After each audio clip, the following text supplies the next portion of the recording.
Bersama saya Gina Vita dan Pak Panglima, kita lanjutkan Pak diskusi kita tadi, kita mungkin bisa sambil jalan Pak. Nah kalau saya baca di Undang-Undang Nomor 3 Tahun 2002 itu kan soal sistem keamanan negara kan ancaman itu ada dua Pak ya, militer, non-militer dan hibrida.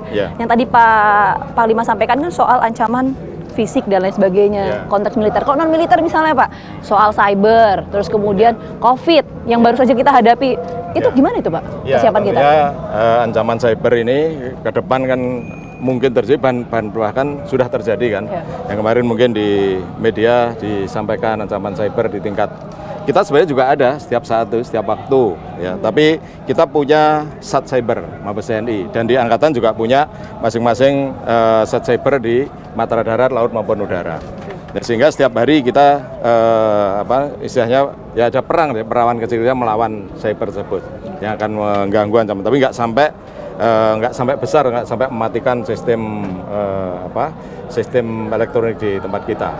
Nah tentunya di dalam sekarang ini alutsista kita kan banyak menggunakan elektronik yang mudah sekali kalau untuk diganggu dengan cyber tadi.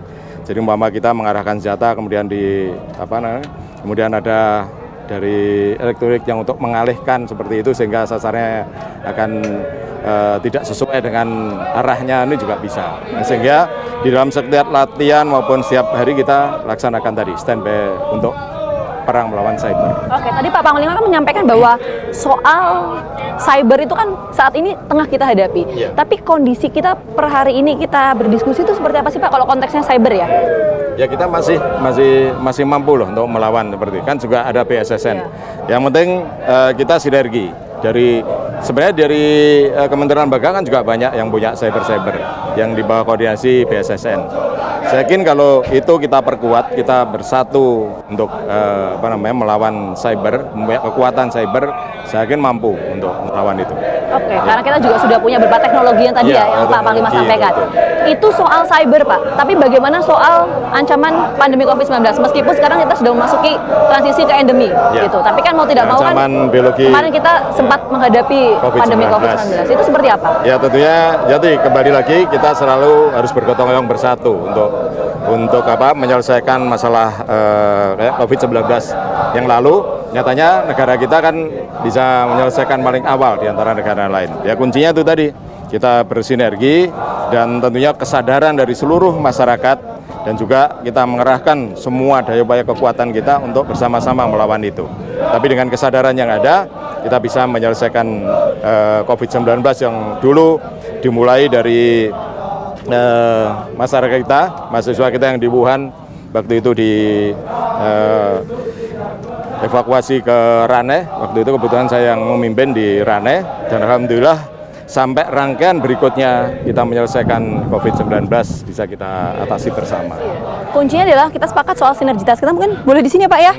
Sambil kita lihat berapa alutsista di sini. Ya sinergitas dan juga kesadaran seluruh komponen masyarakat. Karena tanpa itu semuanya kita sudah sinergi, sudah bekerja keras mungkin untuk memimpin itu ataupun untuk menyelesaikan itu, tanpa kesadaran dari semua masyarakat kita juga mustahil kita bisa dapat menyelesaikan dengan cepat seperti kemarin. Nah itu pengalaman yang sangat bagus tentunya apabila nanti ke depan kita menghadapi hal-hal yang seperti itu. Nah Pak, bicara lagi soal ancaman ya Pak ya.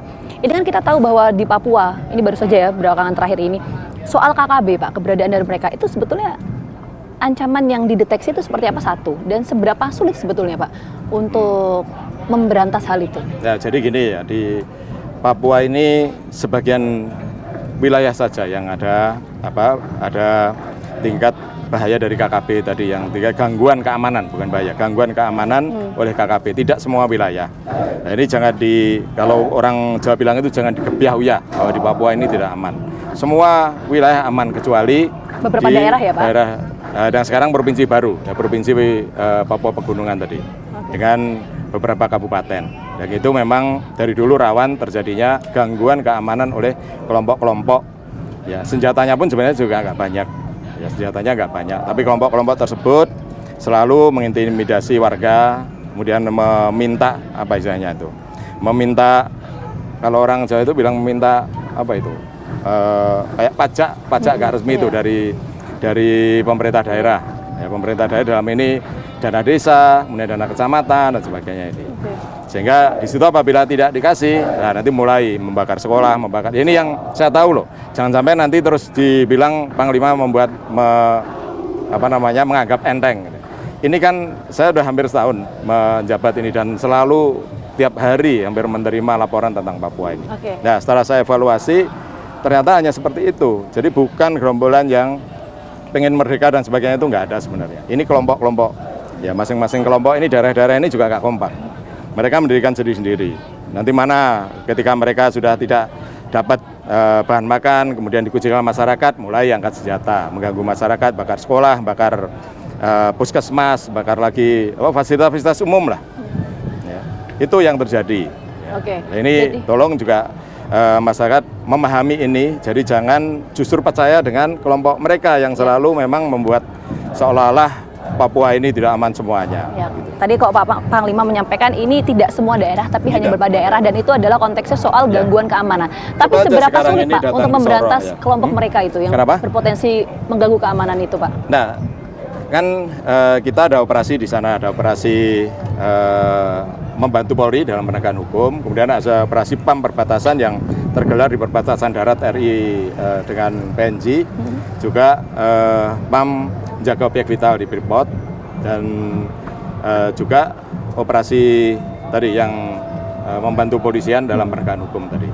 Operasinya itu. Nah, apabila ada terjadi gangguan keamanan, ya kita bersama dengan Polri untuk menjaga keamanan wilayah tersebut. Apabila dia kontak tembak, ya kita juga harus hadapi.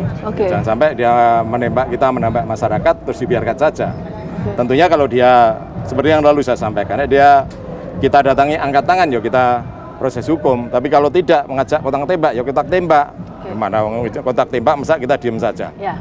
Oke, jadi sinergitas TNI Polri itu tadi Pak. Tapi mungkin gini Pak, hambatan yang dialami oleh tim gabungan dari baik itu TNI dan juga Polri dalam memberantas kelompok mereka itu seperti apa sih Pak, KKB ini Pak? Jadi gini, selama ini yang berjalan.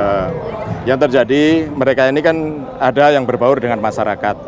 Seandainya ini dalam suatu wilayah dengan wilayah yang berperang itu mudah, berhadapan itu mudah. Tapi ini kan tidak. Kami harus mencari orang-orang tersebut di antara masyarakat. Gitu loh. Dia ada yang setiap kita kejar nanti masuk di lingkungan masyarakat.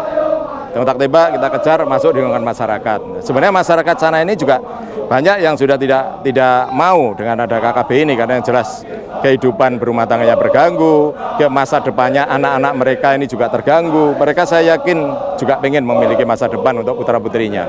Tapi dengan sekolah dibakar, puskesmas dibakar, fasilitas di distrik itu selalu diganggu, gimana mereka mau bermasyarakat.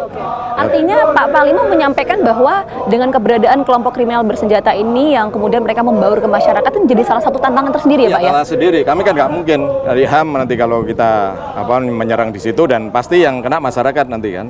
Nah itu makanya yang kesulitan.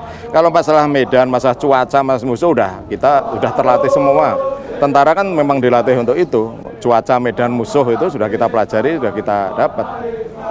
Dan kami mempunyai alutsista yang bisa untuk memudah untuk beratas itu. Tapi kan ini tidak bisa semudah itu karena dia berbaur dengan masyarakat. Ngomongnya saja kan selalu ngajak perang. Kita sangat siap sekali kalau diajak perang. Tentara kok ditantang perang, ya jelas akan berani itu. Oke, nah tapi itu tadi karena pendekatannya sudah membawa ke masyarakat itu. Nah Pak, pertanyaan saya selanjutnya begini, tadi kita sudah bicara soal tantangan dan ancaman Indonesia ke depan ya Pak ya. Tapi karena ini adalah momentum hari ulang tahun ke-78 TNI Pak. Ya. Ini dalam sebuah eksekusi itu kan tentu kan diperlukan sebuah anggaran. Nah itu dalam proses pembahasan sampai pencarian anggaran untuk kesiapan itu sendiri seperti apa sih Pak? Ya, kita kan mengikuti apa yang kemarin sudah digariskan tentang anggaran TNI, baik TNI Angkatan untuk Mabes TNI, Angkatan Darat, Laut maupun Udara, di mana Mabes TNI kan sebagai pengguna kekuatan, sehingga anggarannya paling kecil karena tugas saya hanya operasi dan latihan dan memerintahkan kepada matra-matra untuk apabila ada kegiatan operasi dan latihan, kan saya tinggal meminta saja kekuatan personil maupun materialnya. Nah tentunya yang Matra Darat, Laut, Udara mempunyai tugas untuk membina kekuatan dan kemampuan. Nah tentunya mereka yang mendapat anggaran, ya tentunya disesuaikan dengan kemampuan negara untuk itu. Oke, tapi artinya apakah anggaran selama ini diterima oleh institusi TNI ini memadai, mencukupi begitu Pak? Ya kalau untuk kondisi sekarang ini, gimana ya, kalau dibilang cukup ya harus dicukup-cukupkan. Kalau dibilang kurang ya kurang, makanya kita laksanakan prioritas tadi. Kita anggaran yang ada ini, kita laksanakan prioritas, mana-mana prioritas yang seperti gini. Operasional ini kerawanannya di mana? Oh ternyata di daerah laut ya, perbatasan laut di 10 negara. Ini fokusnya di situ. Jangan lagi laut yang sekiranya sudah aman nggak perlu diputari lagi gitu loh. Sehingga anggaran untuk bahan bakar dan operasional ini bisa fokus. Demikian juga untuk operasi darat. Apa ini? Sasarannya adalah yang paling kerawannya di perbatasan darat di 3 wilayah tersebut. Tentunya kita fokuskan untuk di situ. Dan juga tadi pengamanan wilayah seperti di Papua. Ya, kemudian bantuan kepada Polri yang rawan di mana di Papua itu kita fokuskan itu. Sehingga anggaran yang ada ini prioritas termasuk perawatan alutsista. Ini juga harus yang prioritas, mana alutsista yang masih digunakan, yang bisa digunakan, dan mana yang digunakan untuk siap perang, mana digunakan untuk operasi sehari-hari untuk keamanan. Oke, kalau dibilang cukup ya cukup, kalau enggak ya juga enggak gitu ya. Nah, makanya kita harus fokus gini, tadi. Pak, iya makanya harus fokus. Ada prioritas untuk anggaran tadi ya Pak ya. Saya sejak dari Kepala Staf Angkatan Laut dulu saya terapkan harus tepat sasaran. Nah, kalau kita tepat sasaran, kita atur mana yang prioritas, itu bisa cukup. Oke, bisa cukup, artinya harus ada prioritas itu. Tapi gini Pak, mungkin pertanyaan terakhir Pak dari saya Pak ya. Di momentum hari ulang tahun ke-78 TNI ini, apa yang disampaikan Pak? Karena Pak Yudo adalah seorang Panglima TNI, kepada penyusun anggaran, termasuk juga kepada prajurit. Apa yang disampaikan Pak? Silakan. Ya, tentunya saya mempunyai prinsip bahwa TNI yang profesional, modern, tangguh, ini harus bisa diwujudkan, walaupun dengan secara bertahap. Ya, kita mempunyai prajurit yang banyak, mempunyai alutsista yang memadai, tentunya ini harus kita rawat dan selalu kita tingkatkan. Saya selalu sampaikan bahwa prajurit kita tidak kalah dengan prajurit negara asing. Saya bahkan sudah berani menyampaikan kita sejajar dengan negara lain. Negara lain juga sudah mengakui tentang profesionalisme kita. Sehingga harus didukung anggaran yang memadai untuk peningkatan profesional prajurit, untuk peningkatan alutsista, sehingga kita memiliki alutsista yang modern. Dengan begitu, prajurit profesional, alatnya modern, dijamin pasti akan tangguh. Oke, itu harapan kita bersama. Sekali lagi terima kasih banyak Panglima TNI Laksamana Yudo Margono sudah meluangkan waktunya untuk berbincang bersama saya dan juga pemirsa Apa Kabar Indonesia Pagi. Saya selalu sekali lagi Dirgahayu ke-78 TNI Pak. Terima kasih atas waktunya. Yel dulu. Yel dulu Pak, silakan. TNI Patriot NKRI. Ikut juga. Oh ya. TNI Patriot NKRI. NKRI harga mati. Ya. TNI Patriot NKRI. NKRI harga mati. Terima kasih banyak Pak Panglima TNI Laksamana Yudo Margono. Saya kembalikan ke rekan-rekan di studio.